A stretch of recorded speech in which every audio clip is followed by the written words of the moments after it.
Imagine, if you will, the harsh, fluorescent reality of John F. Kennedy International Airport in 1974. It is a place of transit, of noise, of modern mechanical efficiency. But amidst the rush of travelers and the smell of jet fuel, a strange, almost funereal procession is taking place. A man is not walking through the terminal, he is being carried, swathed entirely in heavy gray felt, looking less like a human being and more like a soft, dormant chrysalis. Josephbeuys is loaded into the back of a waiting ambulance. He has given strict instructions. His feet must not touch American soil. To him, the pavement, the tarmac, the very dirt of the modern city is contaminated, wounded ground. He has come not to visit the United States of America as a tourist, but to isolate himself within it, to carve out a sanitized zone where a different kind of reality can take hold. The ambulance wails through the grid of New York City, a vessel of emergency cutting through the arteries of commerce. Inside, Beuys lies in darkness, wrapped in his signature material. For Beuys, felt was never just a fabric. It was a conductor of warmth, a preserver of energy, and a symbol of survival. This obsession traces back to his own personal creation myth, a story he told often, though historians debate its factual accuracy. He claimed that as a Luftwaffe pilot in World War II, his plane crashed in the freezing Crimean wilderness. He was pulled from the wreckage by nomadic Tatars who saved his life not with Western medicine, but by wrapping his broken body in animal fat and felt. Whether fact or fable, this narrative became the bedrock of his artistic identity. The felt represents insulation, protection from the cold, yes, but also a spiritual insulation from the icy rationality of the modern world. By arriving in an ambulance, Beuys cast himself as a patient, or perhaps the healer, entering a sick room. The siren announces a crisis. But the crisis isn't a heart attack or a car crash, the crisis is spiritual. He is bypassing the skyscrapers, the museums, the art critics, and the dinner parties. He is insulating himself against the cultural noise to prepare for a primal encounter. This performance, titled I Like America and America Likes Me, begins not with what he sees, but with what he refuses to see. He blindfolds himself to the civilized world to open a channel to something far older. The journey ends at the René Bloch Gallery in SoHo. The stretcher is carried upstairs. Beuys uncurls from his felt cocoon, stepping into a stark room that has been transformed into a cage. He has traveled thousands of miles to lock himself away. He has separated himself from the America of capitalism and politics to confront the America of myth and instinct. He is now in the domain of the wild. The ambulance ride was merely the airlock. The true atmosphere is here, behind the chain-link fence, where the air smells of hay, musk, and danger. The felt that protected him on the journey now becomes his armor and his shelter in the strange, ritualistic days to come. He stands ready, a shepherd without a flock, waiting for the only other living soul allowed in the room. Inside the gallery, the air is thick with a tension that is palpable, almost electric. The space is divided by a chain-link fence separating the viewer from the participants, turning the gallery into a zoo for the human soul. On one side stands Beuys, the self-styled shaman, draped in his heavy felt blanket, clutching a curved shepherd's staff. On the other, pacing with the restless energy of a creature displaced, is a wild coyote named Little John. This is not a static painting. It is a living, breathing, and potentially violent composition.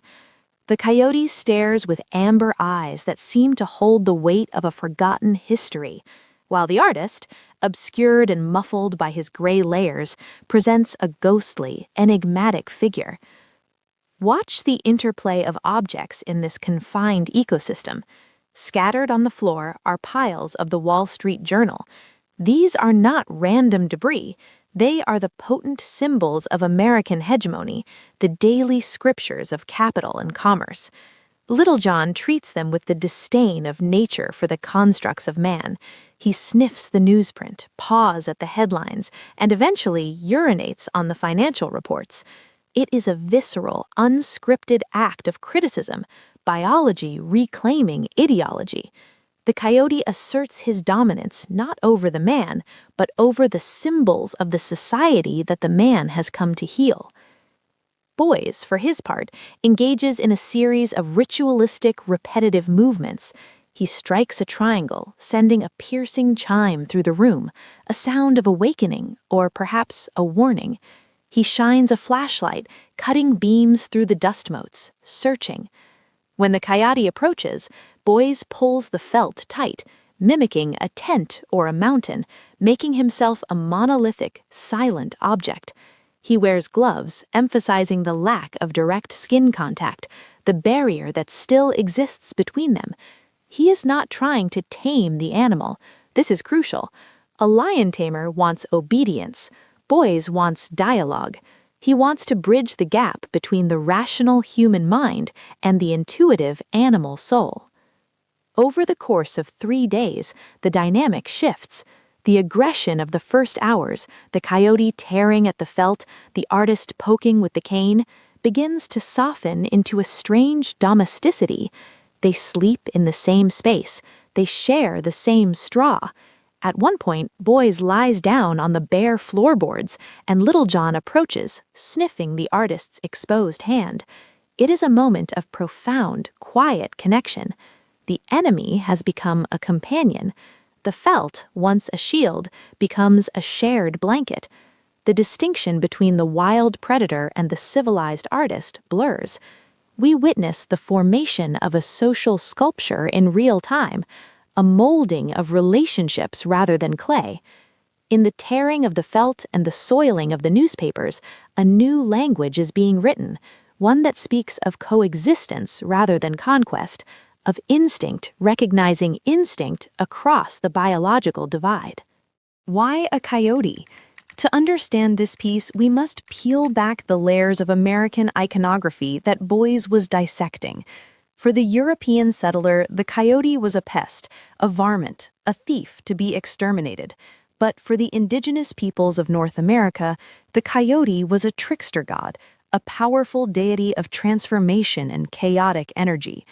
Beuys believed that the American trauma, the schism in the American soul, stemmed from the historical attempt to crush this indigenous spirit.